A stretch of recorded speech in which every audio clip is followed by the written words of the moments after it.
Welcome to Prepper Talk Radio, radio for the ready-minded. We are the podcast for the prepared, where we bring to you as much information as we can think of to help you prepare with God, family, and country in mind. We are excited to share with you a few things today. We're gonna get into the worst case scenario. We've compiled the worst, and we are going to help you survive through it. And we're going to see if it's something that you guys can agree with. So before we do that, though, let's jump into our preppertalkradio.com website to download our resources there, join our email list, come to our Facebook page at Emergency Prep and Self-Reliance, and join us there in the conversation, join our community over there, and let's say hi and let us know who you are. Also, please, if you can, remember as you're listening, to take a moment to give us a 5-star review on Apple or Spotify or wherever it is that you're listening to the show. And one more thing, we do have and are trying to build our Instagram page. So if you'll go and look up our Instagram page, we've got some clips from the show that we're putting up there on a regular basis, plus little extra tidbits and fun stuff that we're doing. So appreciate everything and anything you guys can do for us to help continue to grow and help us grow. We're still cranking out tons of downloads. We thank you guys for listening. We appreciate everything you're doing. And we recently just got a new affiliate program, and this show is going to be brought to you by that affiliate program. It is a ham radio prep. If you've been listening to us for a little while, you'll know that Shane is the coolest guy and the three of us in terms of comms with ham radio. And so Scott and I have decided that in our process of repentance, we got an affiliate link. So not only do we get to learn how to do ham radio prep, we have an affiliate link. So we're going to bring you an opportunity. It'll be in the description below in the link. If you use code PrepperTalk, you'll get 10% off. And it's their big package, the one that has all the guarantees. Scott actually has a few more details. And so I'll turn it over to Scott to give you a few more details because he actually started the classes already. Well, and yeah, it goes back to Shane. He's like that really cool Burt Gummer version of your dad. And he's like, hey, you've been talking about getting your ham license for years. For 7 years. Just do it already. It's time to just do it. I've tried to book classes and I suck. But I found this, I researched it and I was like, dang, this is cool.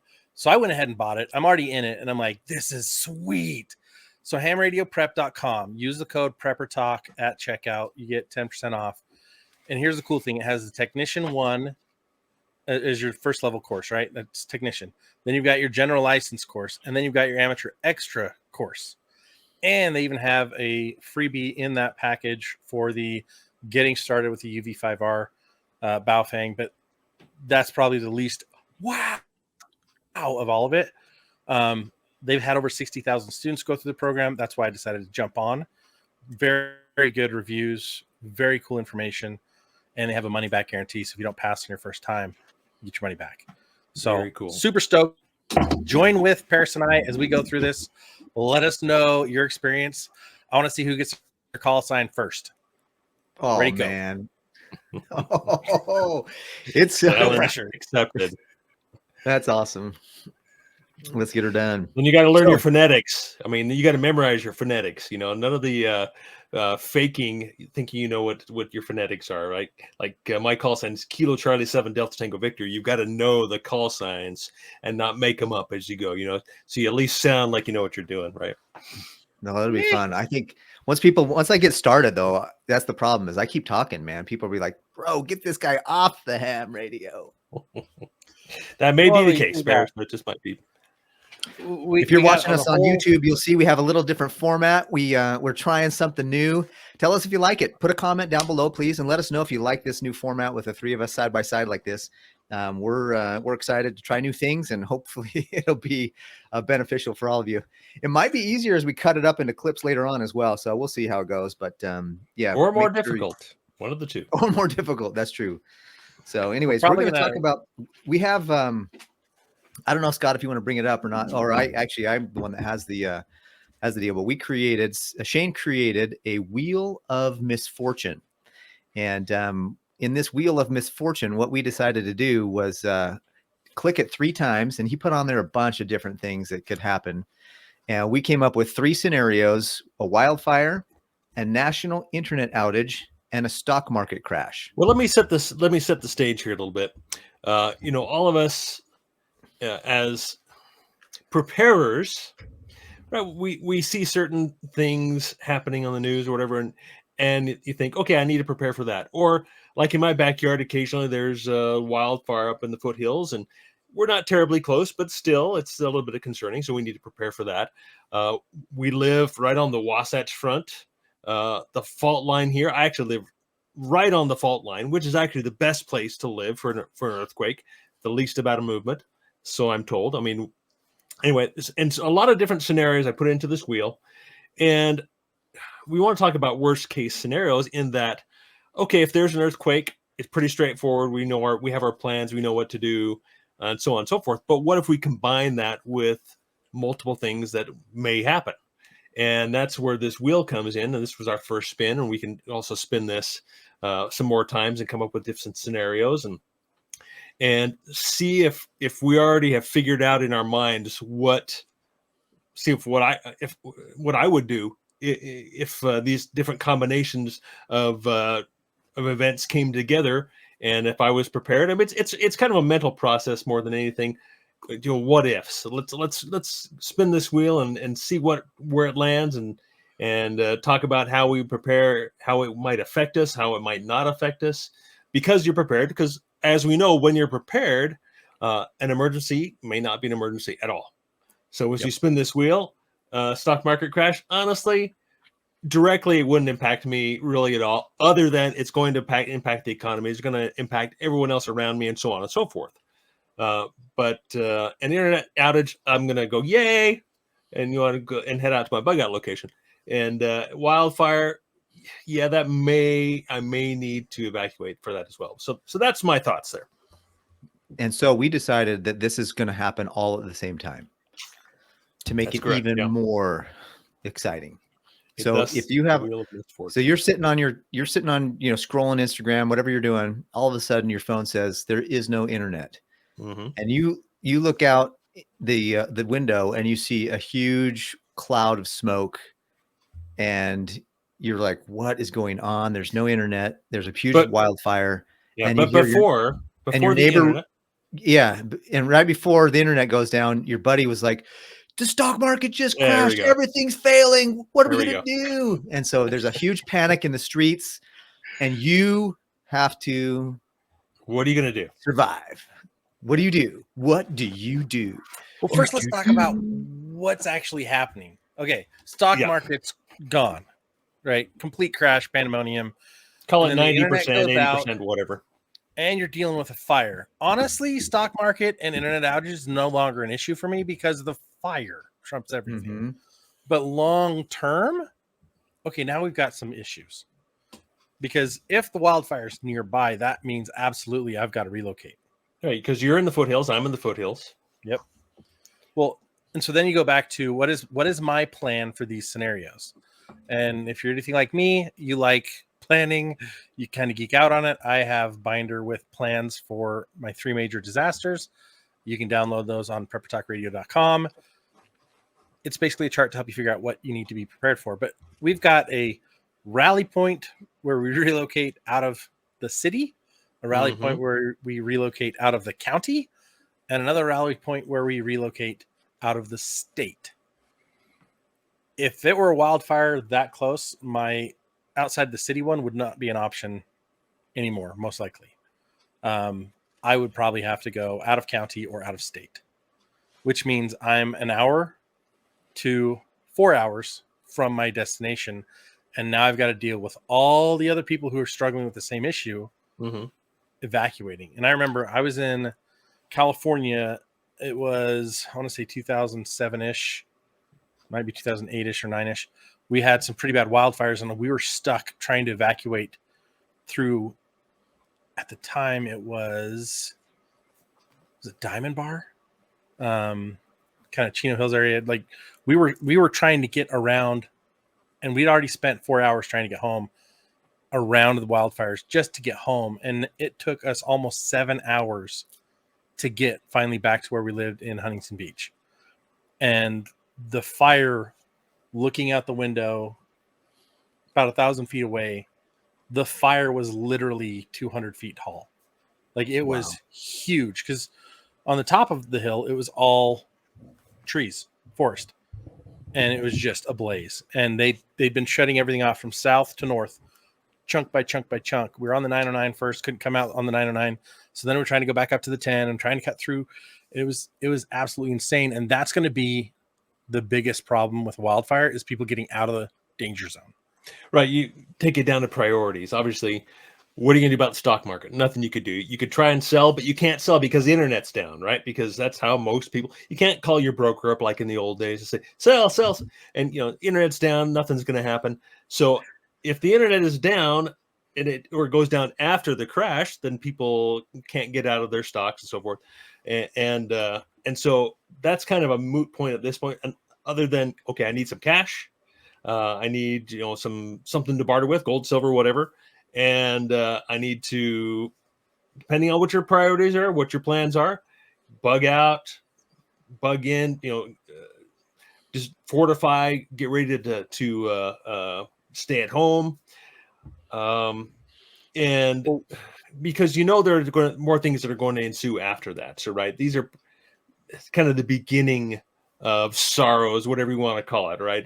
With these types of things happening, more is going to happen. And it depends on how we spin this wheel, what might happen, right? So I think honestly, sorrows is the biggest understatement for this kind of disaster that you could ever throw out there. People jumping off buildings and losing all their wealth. Yeah, this is huge. Another thing too is like, oh, sorry, Scott. Well, you're not dealing with one thing.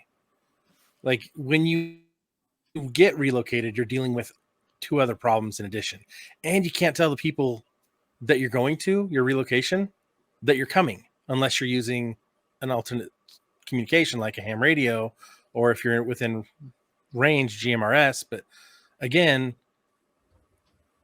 repeaters are probably down. Like there's a lot of issues because if the internet's down and you got a wildfire, stock market's not going to affect your power grid locally, but internet down, it could affect your power grid because that's what runs all the systems. If the main server goes like off, a cyber attack. Yeah. They could throw a virus in there and jack up a bunch of power stations. That might you're right. It depends. But we didn't spin the wheel a fourth time and get power outage. So we're going to just assume at this point it's only an internet outage. Right, Scott. right. Why are you throwing? You're making it even worse, Scott. No. Okay, internet outage. All of your banking is gone. Yeah. The stock market's gone anyways, right? Telecom is down because guess what? They all use the same lines or same types of lines. So similarly structured. Everyone thinks, if I make an international call, it goes up to the satellites and it connects. No, it connects via all these under ocean wires.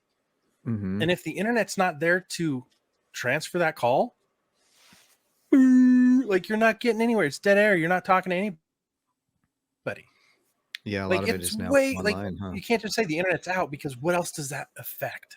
So to prepare for this, what one should do is, first of all, get out of the stock market. I know, Paris, that's not something you want to hear, but that's one way that you could prepare, right? Is just don't be in the equity, don't be in equities, don't be in the stock market, and then you're not subject to a market crash. But if you do have a 401k or a pension, I mean, that's all going to be affected. And I think the benefit to that is that everyone will be affected equally. If that's a benefit at all, right? And then, I disagree. Then I just have to worry about the fire. Well, I disagree with that too, but it puts most people on because I'm not subject to I'm not going to be subject to that kind of collapse because I've already taken myself out of that system. That I'm going to be better off. That's where the anti-fragility comes in. I'm looking at you, Scott, not here in the camera, and so I will be personally stronger at that point. But it is the fire I've got to worry about, and if we need to get out, that's something we can focus on instead of worrying about the other events. So the other two events are kind of non-events for me at the moment. It's the fire that I got to worry about. Okay, time out again. You're trying to leave town. Everybody else is trying to leave town. How many people are trying to gas up? Clogging intersections. Well, they trying can't to get gas because and the gas systems are all down. Why? Because they all work on no payment systems. Yeah, because it's all through the internet. Right. and so they're not going to be. Most of them aren't going to be able to pump because there's the internet. People to get won't from have the pump cash. People to won't the have cash cash to register. pay for it. Yep. So keep your tanks full, at least enough Always. to get there and get out to get, if you're going to bug out, to get where you got to go. That's where I would say, Shane, I agree with you a little bit. Like, not my. So I agree that you should have assets outside of the stock market. I also believe that it's okay to still have assets in the stock market, but don't let that, if a stock market crash happened and you don't have anything else, yeah, you did it wrong. Yeah. So I have a few bucks in the stock market and they're in relatively stable things, but I also have almost as much actually in precious metals as, and so I'm working. Obviously, I feel more about precious metals than I have ever before with all the stuff that's happening. And we're going to talk more and more about financial collapses and stuff in future episodes. But the idea is that one of the things I'm thinking out right away is my kids running into the living room or into my bedroom or into wherever I am. Dad, there's no internet. What are we doing? I'm like, kid, I got more to worry about than a daggum no internet. You can't watch your Netflix show, you know? Right. Hallelujah. Right. So they're like, Dad, what are we going to do? You're going to actually read a book, maybe? You're going to play board games? The next thing I'm thinking about to myself is, okay, there's a wildfire. I look outside my window. There's, as I'm trying to figure out if the neighbors also have a power outage or a internet outage, or if it's just me.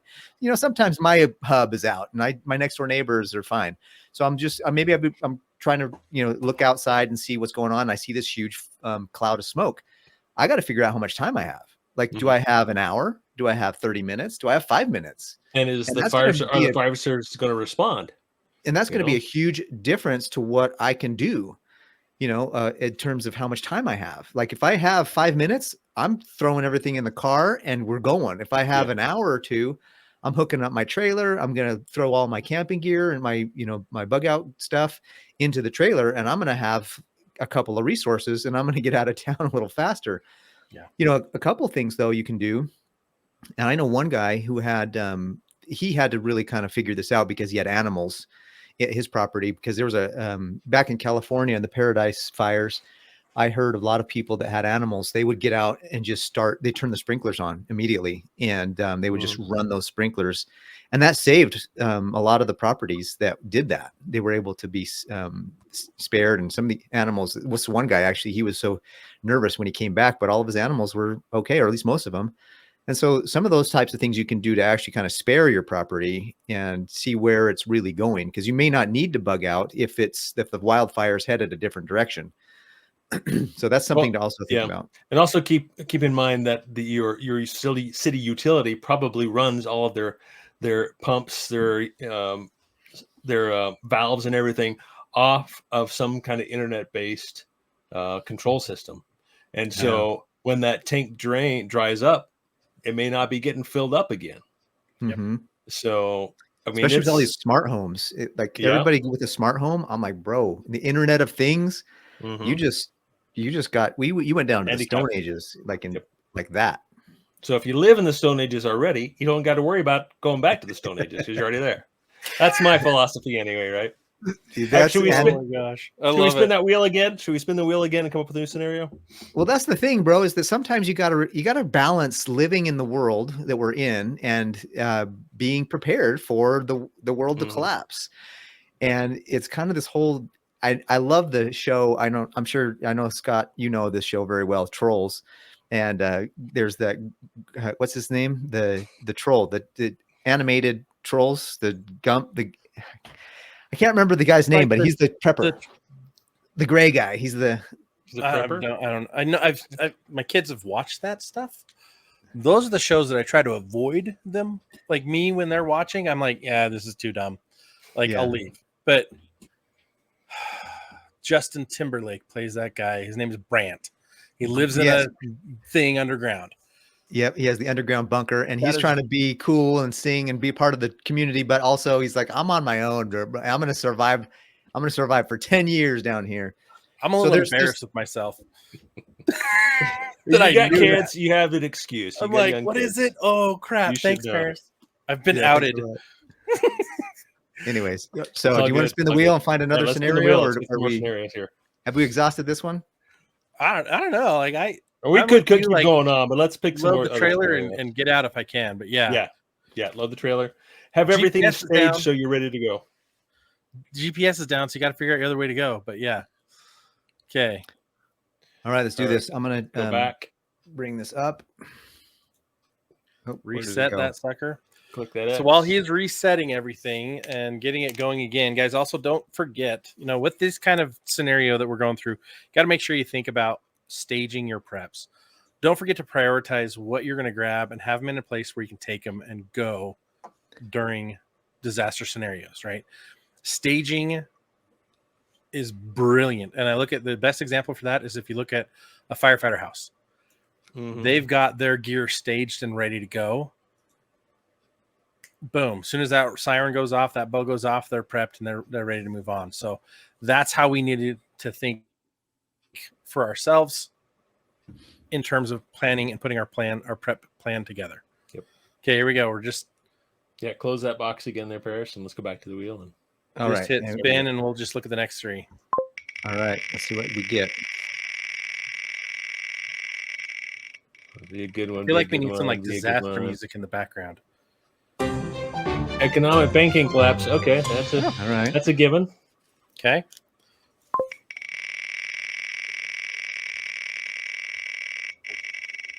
I hope the sound effects are coming through. Yeah.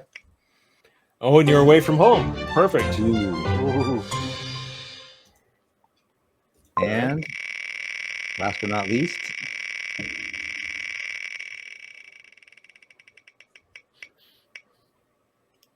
Oh, that's the same one. Let's do that again. Let's spin it again. That's the same one. I don't know how good this wheel is, but good enough, I guess. Okay, there we go. the next pandemic. All right, let's see what that gives us the results. Okay, so the next, we'll call it the pandemic, comes out. We know this is coming.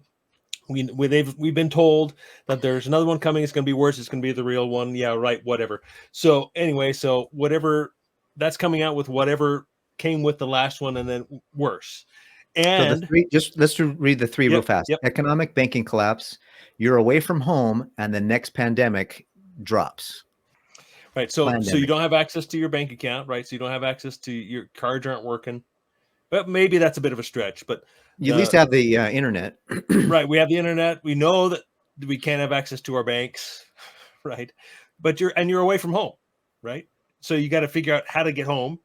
And there's the next pandemic is happening. So maybe you're not allowed on a plane, all those kinds of restrictions. Okay. So ready, set, go. So if you're out of the country, that's a really bad time, because if you're not at home because you're on vacation, now you're like, holy smokes, how do I get back to the country? And if you're a parent and you let people have watch your kids while you and your spouse went out and did couples retreat, now you're scared to death about your kids and what's going to happen to them. Or if you're away by yourself and your family's at home by themselves, Yeah. do they know where the combination to the safe to get the cash out? Do they know where you've got your handguns locked up and where everything is staged? Because that's what I do, right? That's what I do. And the family's like, just do whatever you want, just we understand, we trust you, but then they're not terribly interested in knowing where things are, because dad will take care of it, right? What if I'm away? Yeah. At this point, you are away. I am away. This is the scariest scenario. Like, if I'm away, okay, Angry American, our good friend, his entire series starts with the husband being away for business and then having to get home. Yeah. Through an EMP. And that gripped me the first time I read it. I was like, oh, this is my worst case scenario. Me not being home. Just like you, Shane, you want to be, well, both of you want to be there so you can make sure everything stays to your new plan, right? The new normal, whatever. I can't even throw air quotes because you don't see my arms, but that's freaky. Yeah. And obviously right? if I used to fly places, I don't fly much anymore, but obviously there's certain things you can't take with yourself, with you. You can't even take a pocket knife, can't even take a Swiss tool, I find myself very unprepared if I had to be somewhere and I had to fly out of state. But this could also apply to, okay, I'm stuck on the freeway in traffic. Yeah. And I'm 2 or 3 or 4 hours away from home. You know, it could be something like that. Okay, what next, right? Am I going to be able to get through traffic? And I have to walk? So on and so forth. Well, a lot of times for me, it's I don't carry my full blown bug out bag in my car with wherever I go. But this is definitely one of those scenarios where like, oh, I gotta make sure I have a really robust get home bag in my car.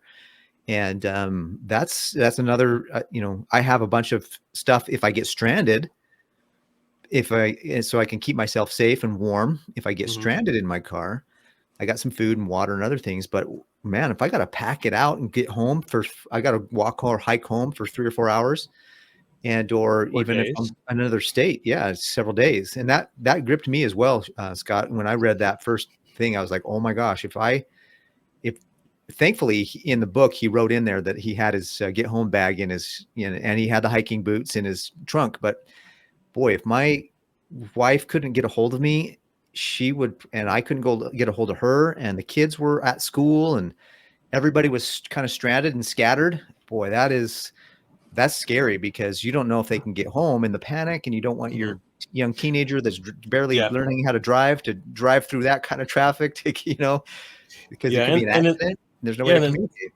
In this scenario, still have communication, still have internet. Oh, okay, you're right? Because we're dealing with the banking collapse, so we don't maybe necessarily have cards that work.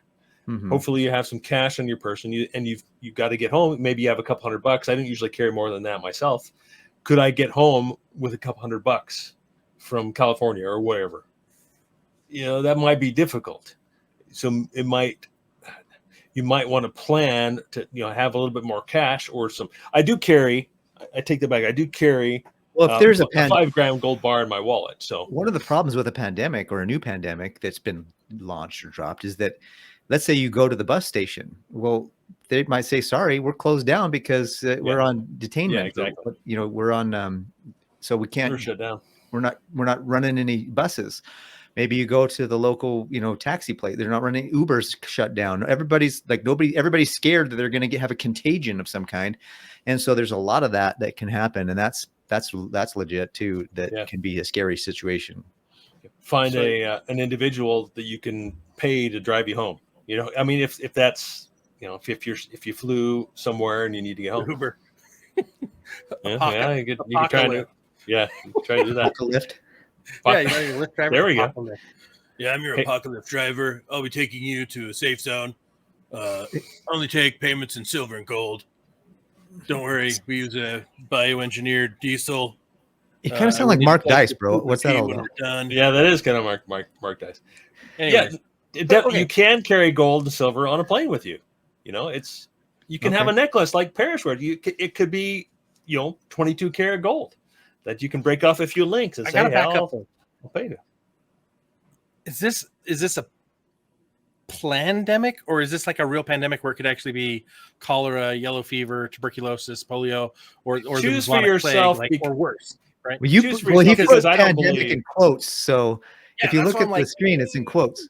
Well, and I put it in quotes because, we shouldn't go into it, but obviously it was fake before. I believe it'll be fake again. But there is always some possibility it could be a real pandemic. But I don't know if I even believe in those anymore, honestly. That is one of my biggest concerns, is an actual plague, an actual true biblical pandemic. But see, that's the key. It will be biblical and not man-made. And that's what I'm worried about, is the biblical one. Because, dude, just hope you're at home for that one, right? Or your bug out location already. I'm like, now I'm thinking, okay, I need to have more than just like when I travel. If I'm nearby, I've got my get home bag. If I'm further away, I layer up with 2 additional modules: a shelter in the car for a while module, and a larger bag with more gear module that I also then have extra bags that I can carry other stuff with me if I need to pick up stuff along the way, to port water, like other things depending on the distance away and how many people are with me. So I've got those modules, but it's like, okay, am I with my family or am I alone? If I'm with my family, it's probably going to be a shelter in place for a little while we figure things out with all that happening. Yep. If I'm by myself, I'm hiking all night and all day, and I'm popping up all my caffeine pills out of my bag to keep going as long as I can possibly go to get home as fast as I possibly can. And then I have to look at my communications plan. Okay, radios, I don't even have to worry about yet. I've got them, but phones work. Do I have a way to keep my stuff charged long enough to get home and to stay in communication? Do I have maps and ways to get home from where I am? Have I looked at that before I travel? Right? Travel advisory. Look where you're going and how to get home from there, and 2 to 3 alternates. Make your plans before you leave. Yeah. And have those. And it's vital, because if there's a shutdown for a pandemic, whatever, that is going to trump your plans. It's going to alter your courses. You're going to have to stay away from large city areas, because we saw in the last situation, people were turning in their brothers and sisters for having a gathering of more than 5 people.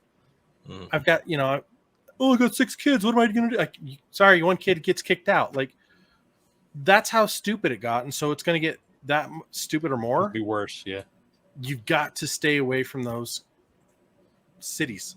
Any large city structure, you got to stay away from, because someone's going to turn you in and try to get you stuck or caught, or, he doesn't have his special mask on, so he can't walk through this part of town.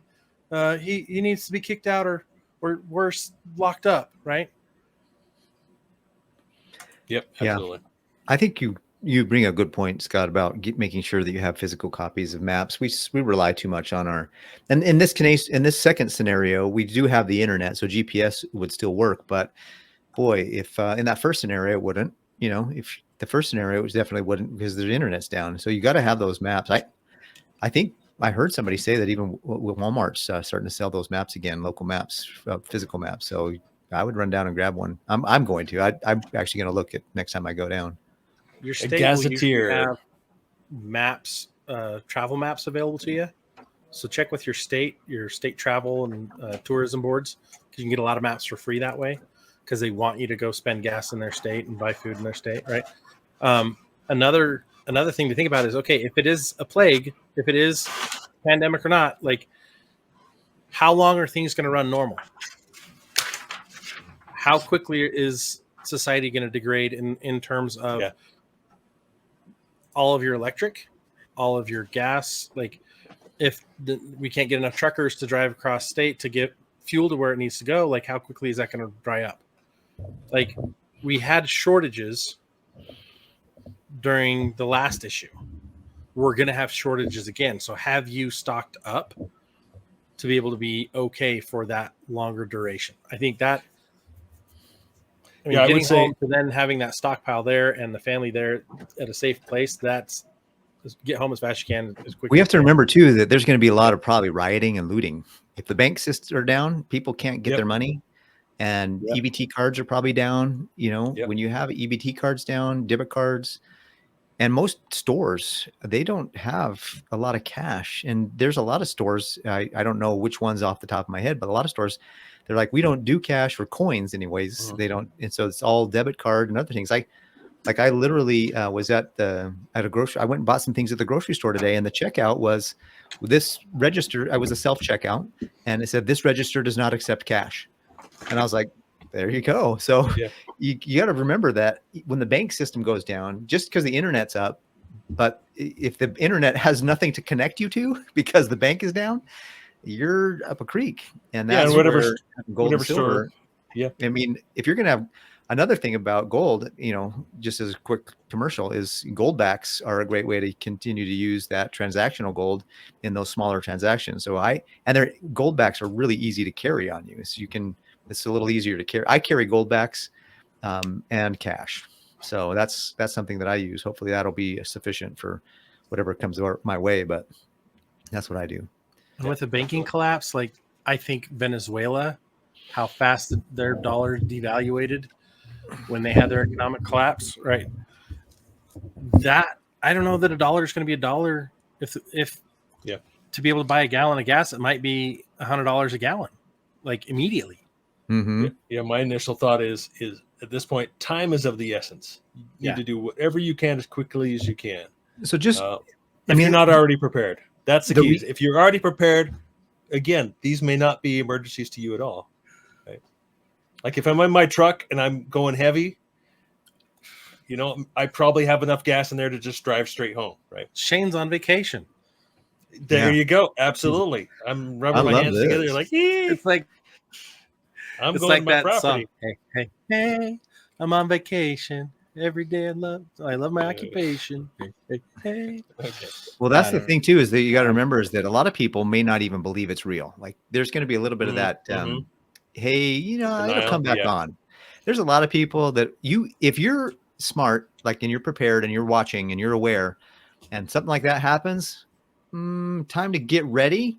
Because it could be just a blip. It could be like a real quick, hey, it was out for a couple hours. An outage, it could be an outage. Banking holiday for a couple of days or a week or two. Or it could be a longer term thing. And that's where you kind of have to discern, because, a lot of people are going to be like, it'll come back on. There's no way we can live without this. So somebody's going to fix it soon. Yep. And so that kind of normalcy bias is going to keep a lot of people in their homes kind of doing their thing while you can have a few minutes to get out ahead of them.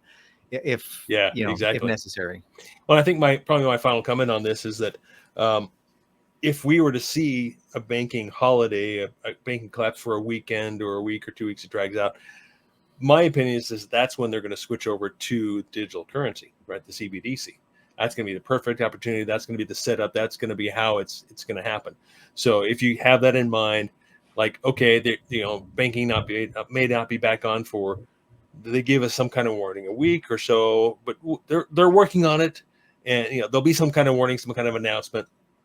If that happens, that's my sign to say, you know what, this is when the cash will no longer be used. They will no longer accept cash. It's going to go to a digital system. So I think you've got a very short period, days, weeks, maybe a month to spend your cash, to get what you need with cash. Other than that, it's only going to be digital after that. Yeah, you're right. Especially when they do the CBD, like you said, when they do that, there's going to be a period of time where that's when I think we have to have these local farmers markets, these local economies where we can kind of keep moving along with, we may have to just do gold and silver in the local stuff because cash may not have its value, but we definitely need to have local.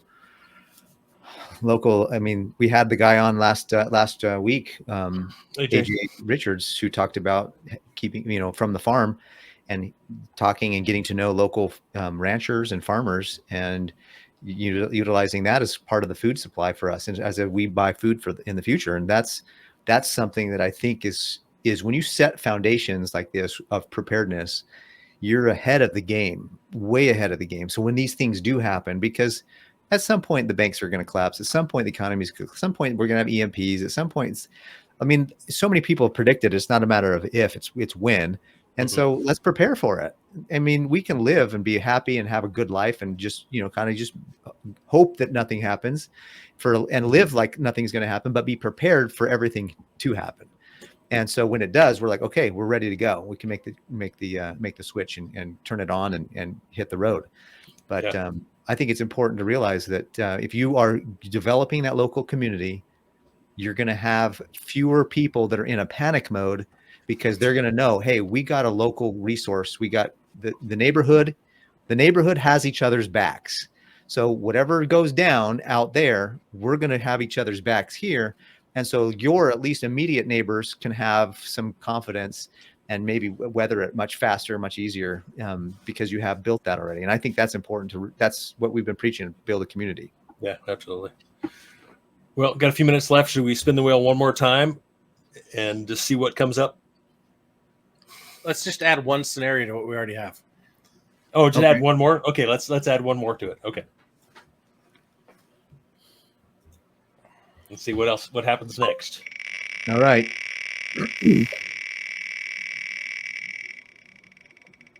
This could be funny or it could be like we're game over. Oh, food riots. Game That's over. Well, legit. that's like you said, Paris. That's what's going to happen. I mean, that's what would happen next. You got a banking collapse.